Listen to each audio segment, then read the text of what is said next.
semua, tuan-tuan dan puan yang amat dihormati. Kali ini satu lagi kejutan besar politik Malaysia. Ini pasti mengejutkan ramai. Kita juga mendengar banyak tuduhan yang dihadapi oleh beberapa individu berkepentingan, bahkan kepada kepimpinan politik juga. Ada yang kata Mahathir terlibat rasuah, ada yang kata Muhyiddin terlibat rasuah, dan ada yang kata Sanusi terlibat rasuah. Tapi kali ini saudara-saudara, dalam satu artikel dari Malaysia Kini, ini pasti kejutan baru kepada kepimpinan politik di Malaysia. Disahkan dalam artikel dari Malaysia Kini, hampir 100 tuduhan rasuah. Ketua Balai Polis berdepan hampir 100 tuduhan rasuah. Bagi saya ini bukan satu perkara yang normal, bukan satu perkara yang biasa. Kita mendengar sebelum ini satu ataupun dua tuduhan. Tapi kali ini kita mendengar pula Ketua Balai Polis berdepan hampir 100 tuduhan rasuah. Seperti yang admin pernah cakap sebelum ini, mereka yang diberi tanggung jawab, diberikan amanah, diberikan kuasa. Tapi mereka lah juga yang menghancurkan amanah itu. Dan contohnya di sini, tuduhan rasuah hampir 100 dihadapi oleh Ketua Balai Polis. Dalam artikel ini, seorang anggota polis berdepan 98 pertuduhan menerima suapan dengan nilai keseluruhan RM31.400 di Mahkamah Session Kuantan, Pahang. Anwar Yaakob yang berpangkat Sarjan Major didakwa melakukan semua kesalahan terbabit antara Januari 2021 hingga Oktober tahun lalu. Anwar berumur 54 tahun. Bagaimanapun mengaku tidak bersalah selepas semua pertuduhan selesai dibacakan di hadapan Hakim Ahmad Zabzani Muhammad Zain. Mengikut kertas pertuduhan, dia didakwa menerima suapan berjumlah RM100 hingga RM2000 daripada beberapa individu melalui pemindahan wang atas talian ke akaun bank miliknya. Tertuduh sebelum ini bertugas di Jabatan Siasatan Jenayah di Ibu Pejabat Polis Kontingen Pahang sebelum dipindahkan ke Balai Polis Sherating sebagai Ketua Balai. Pendakwaan dibuat mengikut Seksyen 165 Kanun Keseksaan oleh pegawai dari SPRM, Rifa Izzati Abdul Muttalib. Tertuduh pula diwakili Peguam, Muhammad Baharudin Ahmad Kasim. Pihak pendakwaan memohon mahkamah menetapkan ikat jamin ke atas Anwar sebanyak RM15.000 bersama seorang penjamin. Namun, Peguam mewakili tertuduh memohon agar jumlah itu dikurangkan. Bagi saya ini satu keputusan yang amat mengejutkan, tangkapan ataupun pendedahan SPRM yang mengejutkan ramai. Dalam artikel dari Malaysia Kini, Ketua Balai Polis berdepan hampir 100 tuduhan rasuah. Tuan-tuan dan puan, teruskan bersama di dalam channel ini untuk info yang seterusnya. Halo semua, salam sejahtera Malaysia. Selamat datang ke channel Fels Lifestyle. Tuan-tuan dan puan yang amat dihormati, sebelum ini kita mendengar satu lagi kabar mengejutkan dari LHDN yang telah mengesahkan pembekuan akaun bank Hamzah Zainuddin dan keluarga. Dan ini juga dipercayai adalah berkaitan dengan siasatan yang dijalankan SPRM. Walau bagaimanapun, tidak ada berita lanjut ataupun pengumuman lanjut selepas itu. Kenapa dibekukan dan atas siasatan apa yang menyebabkan akaun bank Hamzah dan keluarga dibekukan.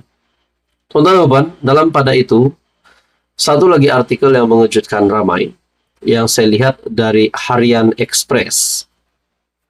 Artikel ini dipublish pada Jun 24, tapi sekali lagi dikongsi dalam artikel ini pada 24 Ogos 2023. Ini adalah berkenaan dengan wang tunai RM44 juta ditemui di pejabat rumah dan kenderaan. Uang tunai kira-kira Rm 44 juta, 921 barang kemas, 86 jam tangan mewah, dan 93 unit beg tangan berjenama ditemui dalam serbuan di pejabat, rumah dan kenderaan milik bekas pengarah Jabatan Air Negeri ataupun JANS, Muhammad Tahir Muhammad Talib. Hishamuddin Muhammad Esa berkata, uang tunai Rm 23 juta ditemui di atas pejabat, di atas meja pejabat, sofa panjang, kabinet televisyen dan kabinet kayu, serta di dalam beg semasa serbuan pertama di pejabat beliau. Beliau seterusnya berkata, Rm 9 juta lagi ditemui di dalam booth Mazda, Rm 4 juta di dalam booth Mercedes-Benz, dan Rm 8 juta dalam peti keselamatan di rumah Eji Tahir. Hishamuddin turut menjelaskan secara terperinci kepada mahkamah lokasi bungkusan uang, barang kemas dan jam tangan yang terdapat di setiap sudut Eji Muhammad Tahir, sudut pejabat Eji Muhammad Tahir, pantry, rumah, dan kereta pada pelan lakaran dengan merujuk kepada setiap gambar yang diambil. Menjawab soalan, Hishamuddin berkata, hanya Eji Tahir yang mempunyai akses ke bilik di pantry tersebut kerana ia berada di pejabat beliau. Kunci bilik hanya disimpan oleh beliau dan pembantu peribadinya, memaklumkan tiada sesiapa dibenarkan masuk bilik itu selain daripada beliau. Sementara itu di rumah Eji Tahir, hanya istri Fauziah Piut yang mempunyai akses ke peti keselamatan di mana uang, barang kemas, jam tangan ditemui kerana dia satu-satunya orang yang mengetahui nombor gabungan peti keselamatan itu. Hishamuddin diberi keterangan lanjut pada Jumaat di hadapan Hakim Mahkamah Session Abu Bakar Manat dalam perbicaraan Eji Tahir yang berumur 58 tahun dan Fauziah 55 tahun dan Lim Lambeng 66 tahun terhadap 37 pertuduhan pengupahan uang haram, membabitkan uang tunai dan simpanan bank berjumlah Rm 61,57 juta serta pemilikan barangan mewah yang menyalahi undang-undang. Menurut Hishamuddin, ketika mereka menyerbu rumah Eji Tahir di Sembulan, selain pegawai SPRM, hanya Eji Tahir dan istrinya di rumah itu. Bagi saya ini satu lagi pendedahan yang amat mengejutkan ramai, mengejutkan kepimpinan politik. Uang tunai Rm 44 juta ditemui di pejabat, rumah, dan kenderaan. Sekian saja, teruskan bersama di dalam channel ini. Halo semua, salam sejahtera Malaysia. Selamat datang ke channel Vels Lifestyle. Tuan-tuan dan puan yang amat dihormati sekalian, satu kejutan baru di mana setelah selesainya pilihan raya 6 negeri, kita juga bersedia untuk beberapa pilihan raya kecil yang bakal diadakan di Simpang Jeram dan Pulai yang berlangsung pada 9 September. Tiba-tiba terdapat satu keputusan yang mengejutkan UMNO, di mana dalam satu artikel dari biharian.com mengesahkan UMNO ambil tindakan adun hadir program Perikatan Nasional di Johor. Dan disahkan juga dalam artikel yang lain, adun tersebut adalah adun UMNO Melaka yang menghadiri majlis pelancaran Jentera Perikatan Nasional. Adun UMNO Melaka Muhammad Jailani Khamis dilaporkan hadir pada sebuah majlis berprofil tinggi Perikatan Nasional di Johor malam tadi. Dan atas sebab apapun, beliau hadir untuk datang di dalam majlis berprofil tinggi Perikatan Nasional tersebut di Johor. Akhirnya UMNO tetap akan mengambil tindakan. Disahkan dalam artikel, UMNO ambil tindakan adun hadir program PN di Johor. Persoalan yang timbul adalah, adakah adun UMNO Melaka itu akan dipecat sekiranya dilihat menyatakan sokongan kepada PN? kerana telah menghadirkan diri untuk majlis berprofil tinggi dari PN itu di Johor. Dan kalau dipecat, adakah pilihan raya akan diadakan lagi di Melaka? Nah, ini semua menjadi persoalan. Saudara-saudara, dalam artikel dari BH Online, UMNO akan mengambil tindakan terhadap seorang adun parti berkenaan yang didapati menyertai program anjuran PN di Johor. Menurut Ahmad Zaid Hamidi, Presiden UMNO, saya akan terima laporan itu dan kita akan lakukan sesuatu.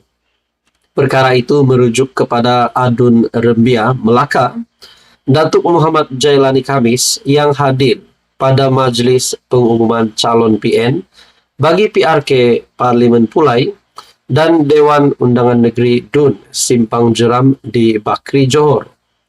Terdahulu, Muhammad Jailani mempertahan tindakannya itu dengan menegaskan kehadiran beliau di majlis berkenaan adalah bukan atas kapasiti sebagai adun UMNO. Katanya kehadiran itu mewakili badan bukan kerajaan, NGO Muafakat Nasional yang diterajui bekas Setiausaha Agung BN Tan Sri Anwar Musa. Saya mewakili Anwar kerana Muafakat Nasional berpegang teguh dengan kepercayaan kepada perpaduan ummah. Kebetulan semangat yang sama dikongsi oleh PN.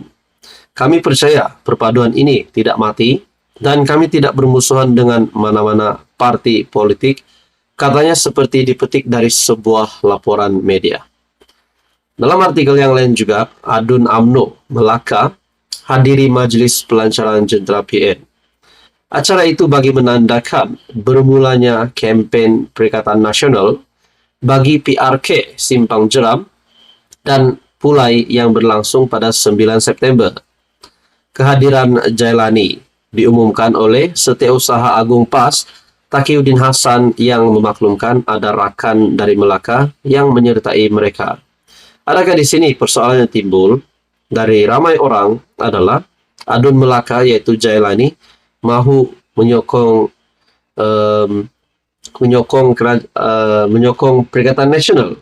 Sampaikan UMNO akan mengambil tindakan adun yang hadir program PN di Johor. Dan adakah beliau berisiko untuk dipecat dan diadakan lagi pilihan raya di Melaka? Itu semua menjadi persoalan. Jadi saudara-saudara, menurut Anda apa komen Anda? Teruskan bersama di dalam channel ini untuk info yang seterusnya. Mohon bantu channel ini dengan menekan butang like, share, dan juga subscribe.